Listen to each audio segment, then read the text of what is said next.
Exatamente às 4h32 da madrugada, o tempo dentro daquele blindado parecia suspenso.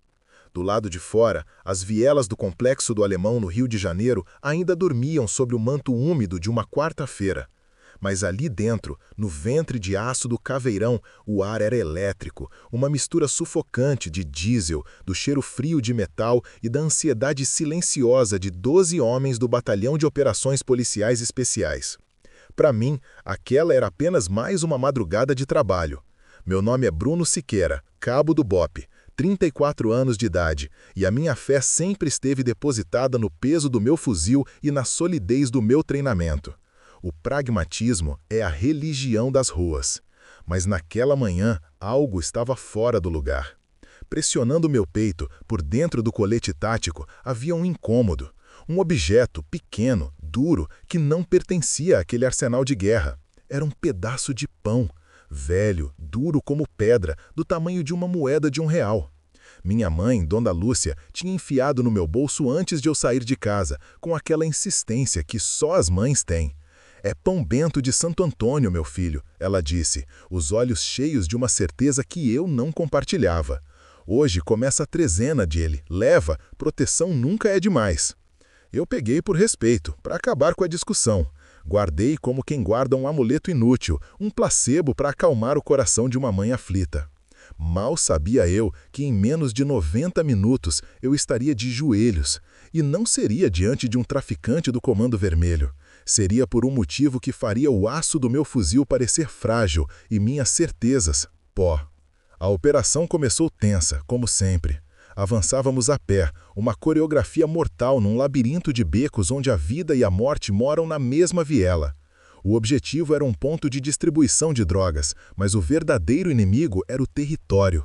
Um lugar onde a linha que separa o morador do criminoso é uma fumaça, borrada pelo medo, pela necessidade, pela sobrevivência. Foi então que o primeiro sinal apareceu. Um detalhe, a princípio insignificante. No rádio comunicador, por baixo das ordens secas do comandante, ouvia um chiado.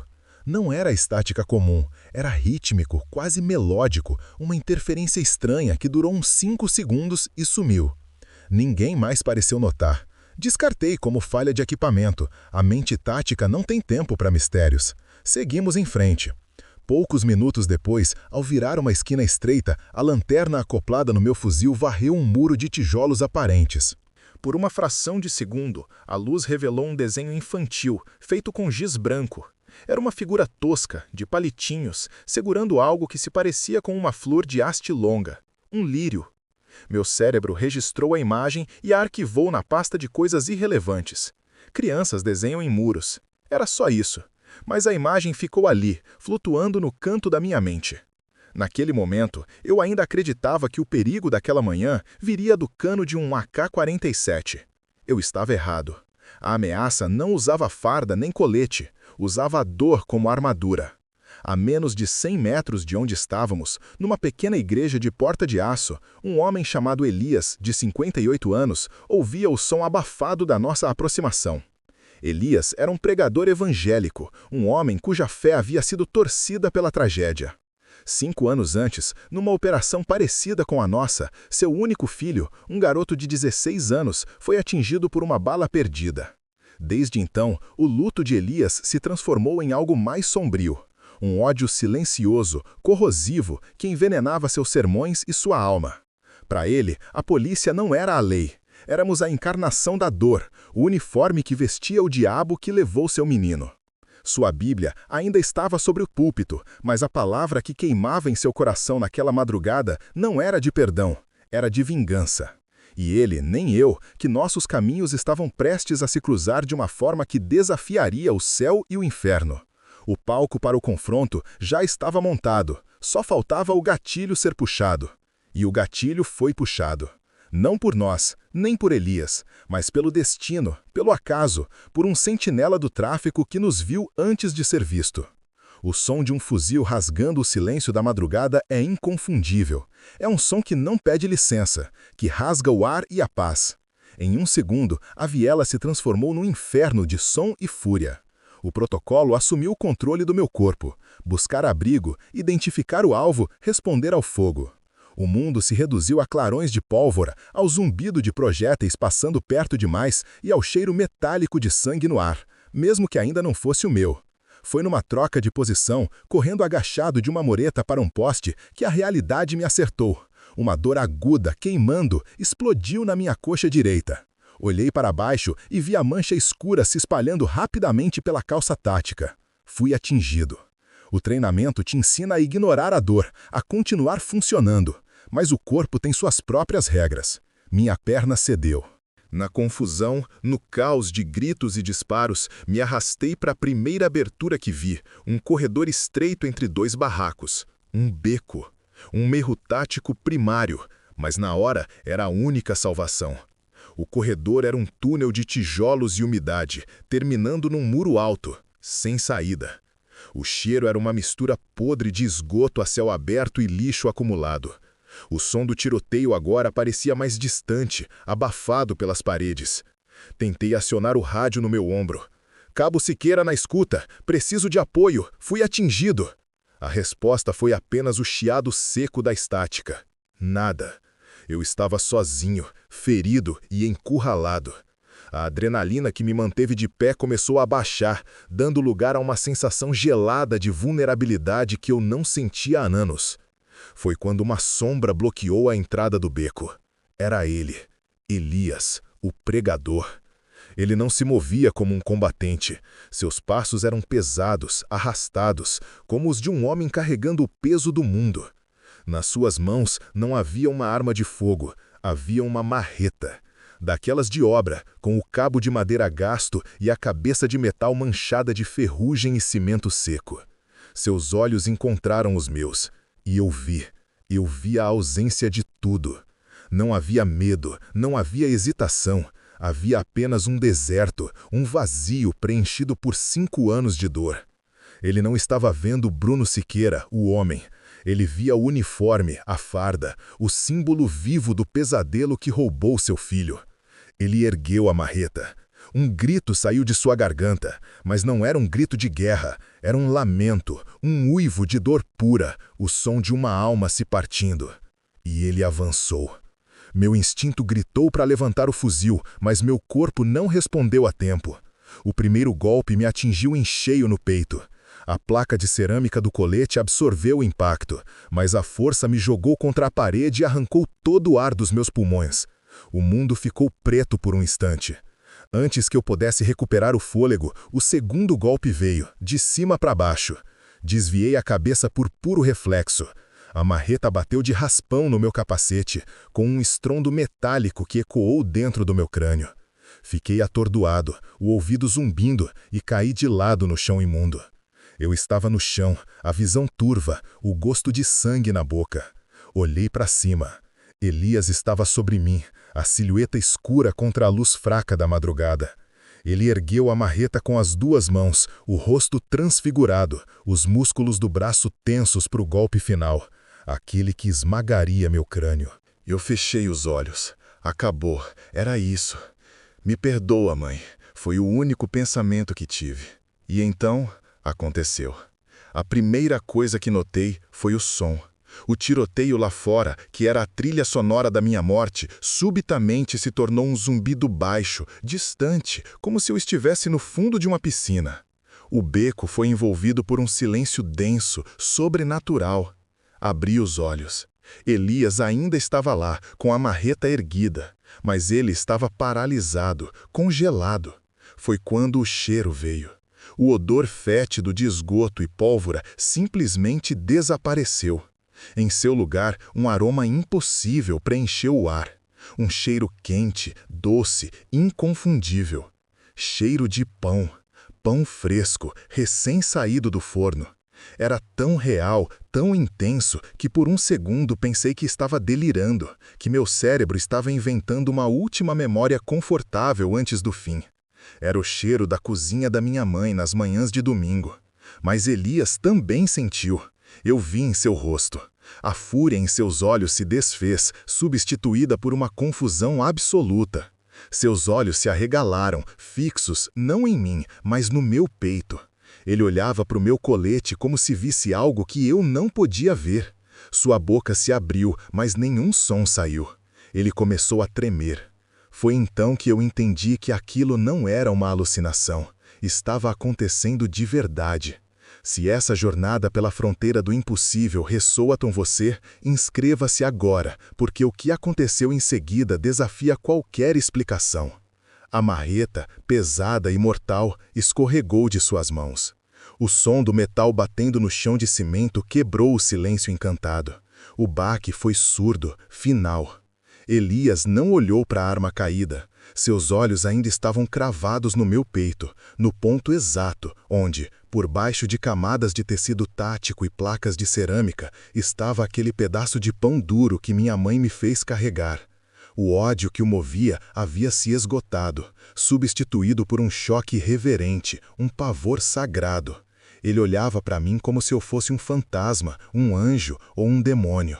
E na quietude daquele beco na maré, às 5h17 da manhã, eu senti, pela primeira vez na minha vida, que a proteção mais forte que eu carregava não era feita de aço, era feita de fé e de pão. Elias desabou, não para a frente em um último ato de agressão, mas para dentro de si mesmo. Seus joelhos bateram no chão com um baque seco, e o corpo grande, que segundos antes era uma montanha de fúria, se curvou como se um peso invisível o esmagasse. As mãos que seguravam a marreta agora cobriam o rosto. E então ele começou a chorar. Não era um choro silencioso. Eram soluços convulsivos, profundos, que sacudiam seu corpo inteiro. Um som de barragem rompida após anos de pressão.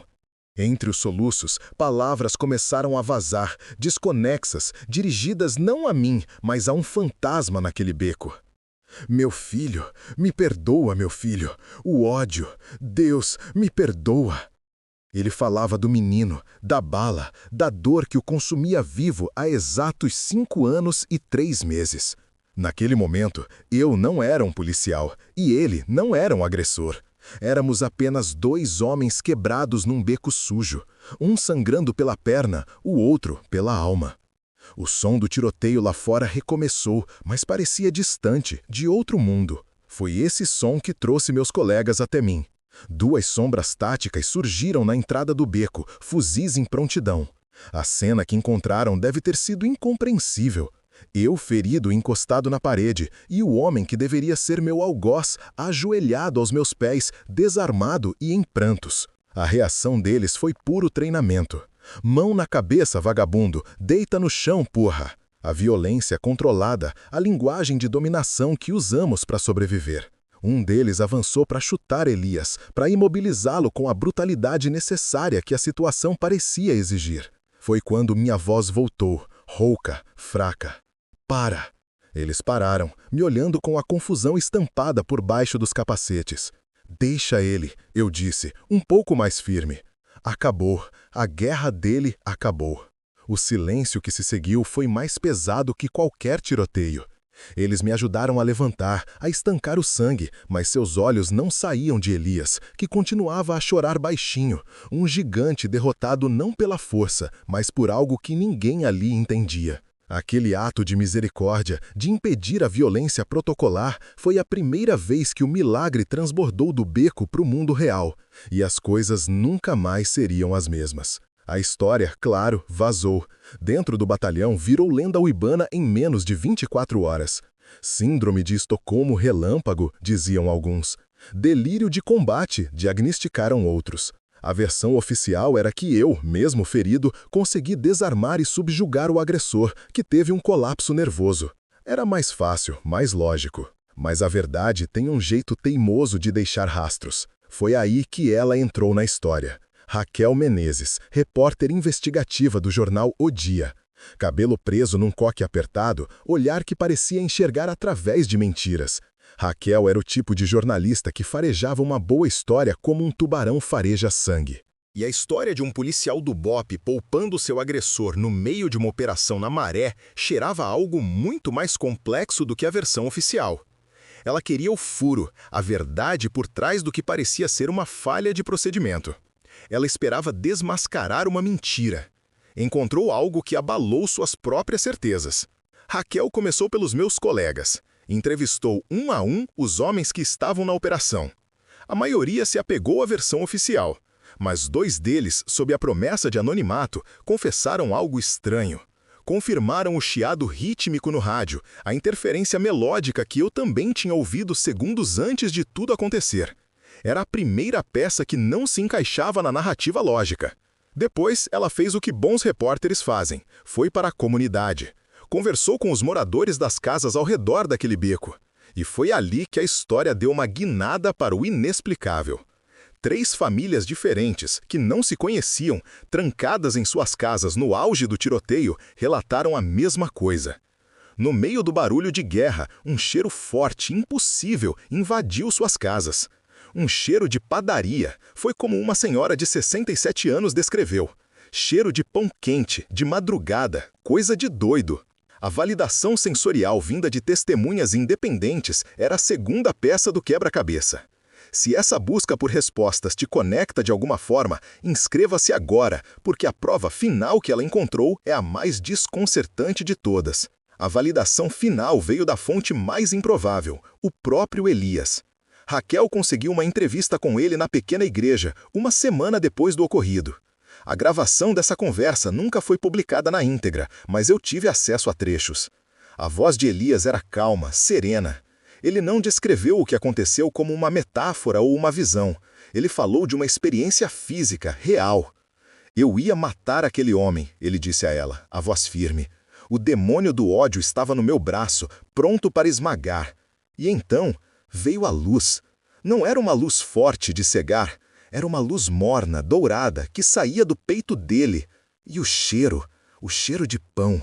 Foi como se Deus estivesse assando o pão do perdão bem ali na minha frente. Naquela hora, o demônio se quebrou. O ódio virou cinza. O último prego no caixão do ceticismo foi o relatório oficial da operação, assinado pelo meu comandante, o capitão Oliveira. Um homem duro, pragmático. No documento, ele descreveu o evento com a linguagem fria da burocracia. Agressor desiste voluntariamente do ataque em circunstâncias atípicas. E no final, uma nota de rodapé, nenhuma queixa de tentativa de homicídio foi registrada. O sistema, para se proteger, arquivou o milagre. O relatório encerrava o caso na esfera policial, mas para mim e para Elias, uma nova história, em um campo de batalha muito diferente, estava apenas começando. Os meses seguintes foram de licença médica e silêncio. Mas o silêncio não era vazio. Era um espaço que precisava ser preenchido. E eu não podia mais preenchê-lo com o barulho de cartuchos deflagrados. Comecei, quase por acaso, um trabalho voluntário numa paróquia franciscana no centro do Rio, ajudando a organizar as doações. Ajudando a distribuir, ironicamente, o pão de Santo Antônio para a população de rua. Eu, que vivi pela força do aço, encontrei um novo propósito no peso de um pão. Elias também encontrou seu caminho. Sua pequena igreja na Maré, antes um bunker de luto, floresceu. A fachada pichada foi pintada de um branco que doía aos olhos. Na porta, uma placa simples: Casa de Acolhimento e Pão. Ele transformou seu ódio em alimento. Soube que no primeiro ano, seu projeto distribuiu mais de 10.000 refeições para a comunidade. O pão que me protegeu se tornou o instrumento da redenção dele. Nós nos encontramos apenas uma vez, 6 meses depois daquela madrugada. Eu fui até lá, até a porta da sua igreja. Ele me viu de longe. Não dissemos uma palavra. O que poderia ser dito? Ele apenas entrou e voltou com um pão quente nas mãos. E me ofereceu. Eu aceitei. Naquele gesto, naquele pão que passou de sua mão para a minha, o ciclo de ódio e de dor se fechou para sempre.